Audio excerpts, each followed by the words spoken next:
तो दोस्तों share market अपने ऑल टाइम हाई के पास पहुंच चुका है निफ्टी 50 इंडेक्स। तो इस वीडियो में हम कुछ शेयर्स पे बातें करेंगे जहां पर काफी सारे लोगों के सवाल आ रहे थे जो अच्छे खासे डिस्काउंट पे यहां पर इस वक्त अवेलेबल हैं, और उसके साथ हम उनसे जुड़े हुए रिस्क पे भी बात करते हुए चलेंगे। पहले हम स्टॉक मार्केट की ब्रीफली बात कर लेते हैं। तो स्टॉक मार्केट अपने ऑल टाइम हाई के आसपास है। अगर आप निफ्टी 50 इंडेक्स की बात करेंगे तो अब जो लार्ज कैप कंपनीज हैं वहां पर धीरे धीरे अपॉर्चुनिटीज कम हो गई हैं, और हमने इन स्टॉक्स को जब नीचे के लेवल पे थे ऐड किया था।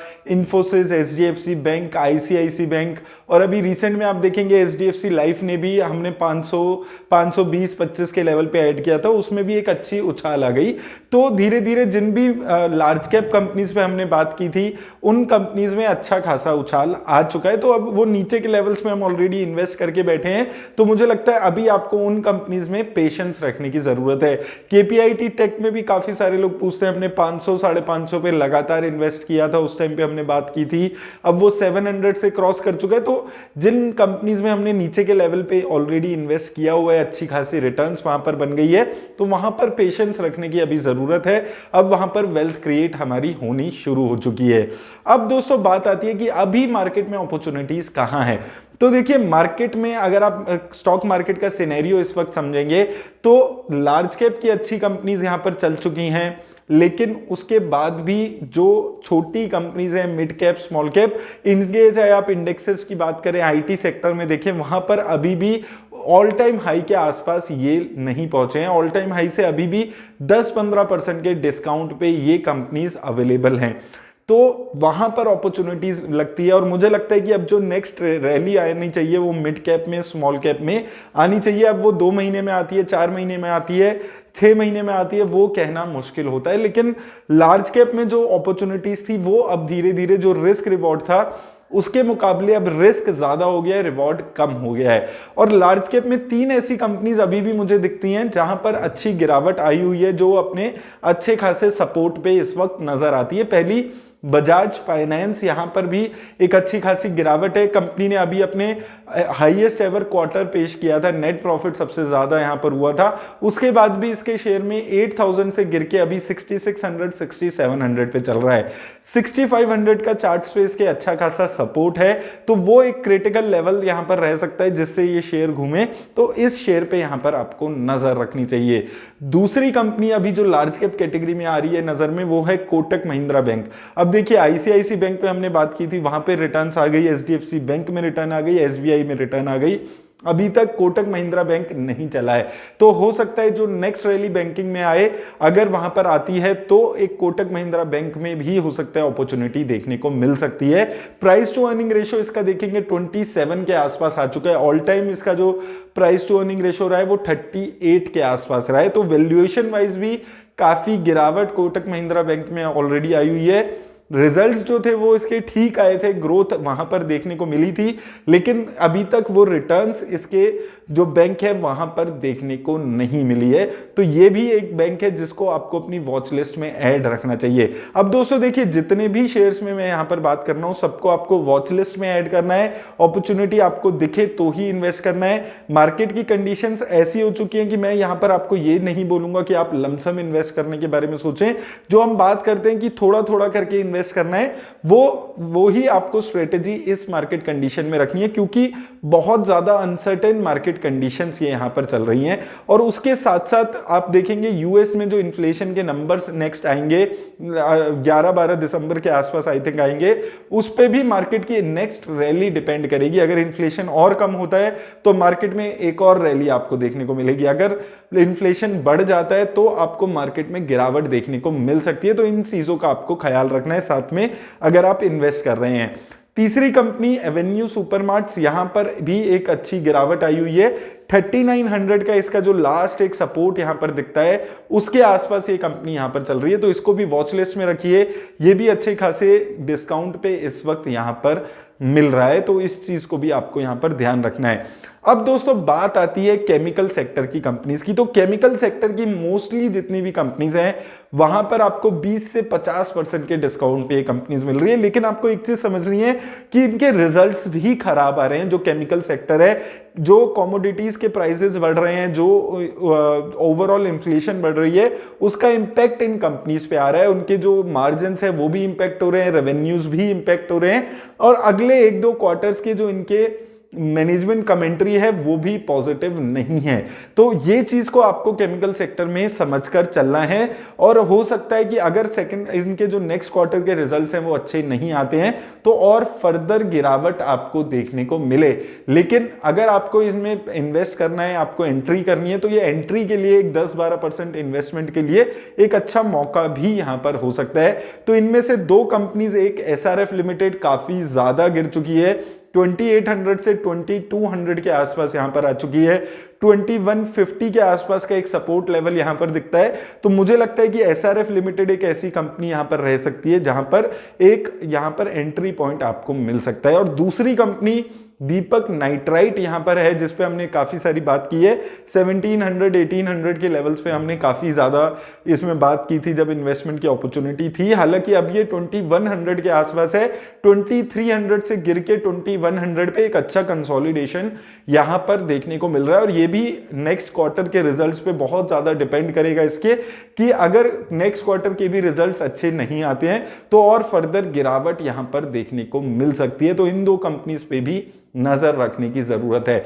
एक सेक्टर आता है अब फार्मा सेक्टर, और फार्मा सेक्टर में स्पेसिफिकली एपीआई बनाने वाली 2 कंपनीज लॉरस लैब्स और डिविज लैब्स, इस पे भी काफी सारे लोगों के सवाल आते हैं।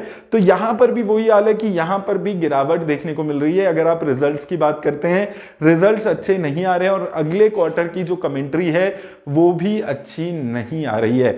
लेकिन अगर आप इन दोनों कंपनीज में देखेंगे, जो डिविज लैब्स की कमेंट्री है वो काफी ज्यादा खराब है, कि हो सकता है नेक्स्ट 2-3 क्वार्टर में आपको खराब रिजल्ट्स ही देखने को मिले। हालांकि जो लॉरस लैब्स है उनकी मैनेजमेंट फिर भी थोड़ी पॉजिटिव ज्यादा नजर आई है अगले क्वार्टर्स की रिटर्न्स को लेकर।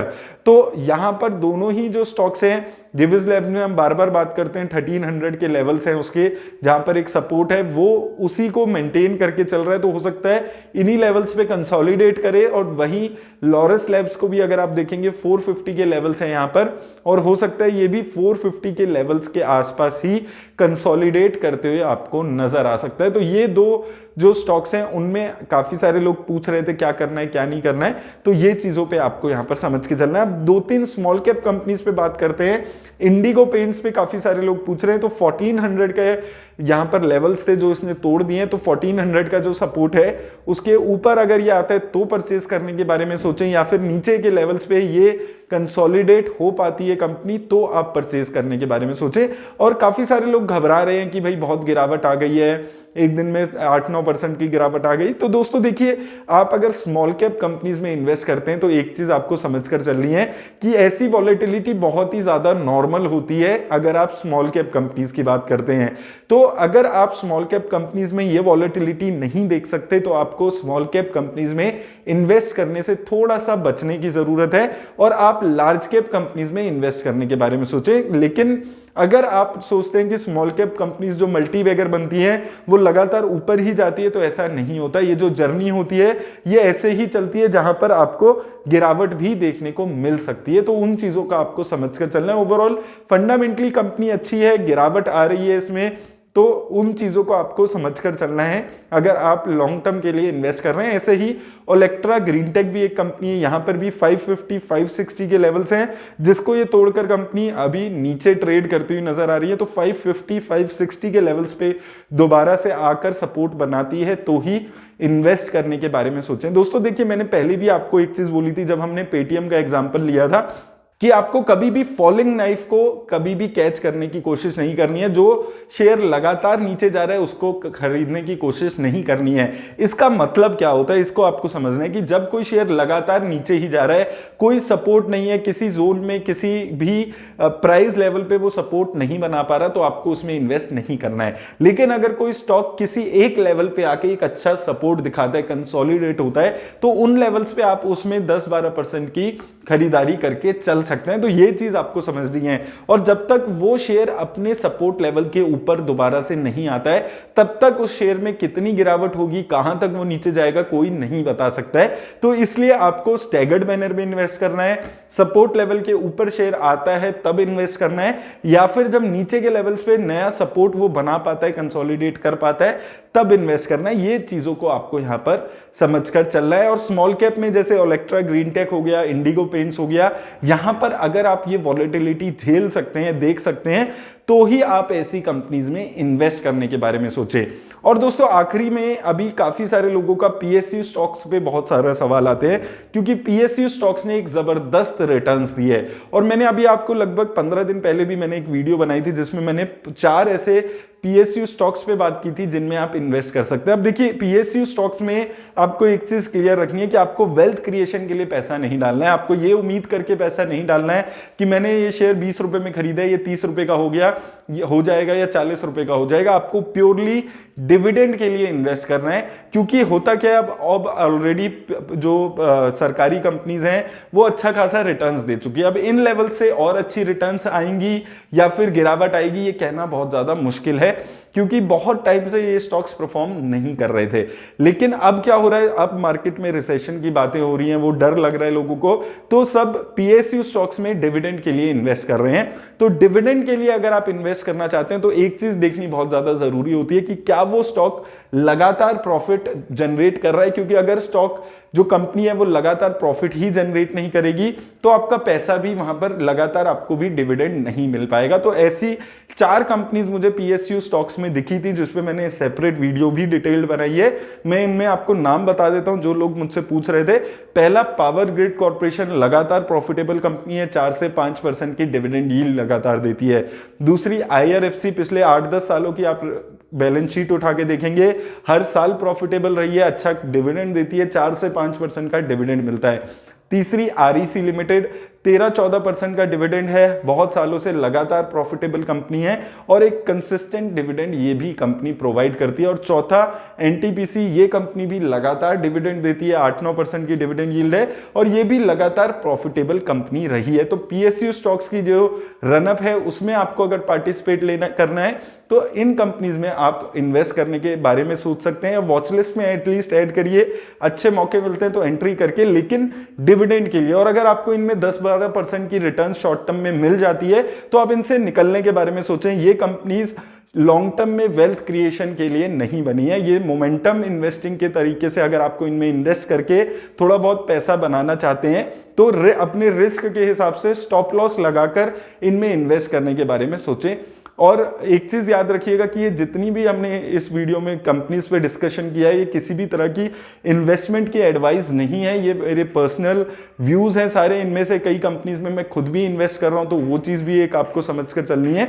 और साथ में दोस्तों आपको एक चीज समझना है कि अभी जो टाइम है वो लमसम इन्वेस्टिंग का नहीं है। 10-12% की इन्वेस्टमेंट से ज्यादा आप इन्वेस्ट करने के बारे में नहीं सोचें और इन कंपनीज को वॉच लिस्ट में ऐड करें, धीरे धीरे इनमें इन्वेस्ट करने के बारे में सोचें। उम्मीद करता हूं इस वीडियो से हेल्प मिलेगी। और किसी कंपनी के बारे में जानना है तो कमेंट सेक्शन में बता दीजिएगा। जितनी भी कंपनीज आपने बताई हैं ऑलरेडी मैंने वो सारी कवर कर रखी हैं, तो कोई नई कंपनी बहुत सारे लोग पूछेंगे तो हम उस कंपनी को भी नेक्स्ट वीडियो में कवर कर लेंगे। मेरी तरफ से बस इतना ही, धन्यवाद दोस्तों।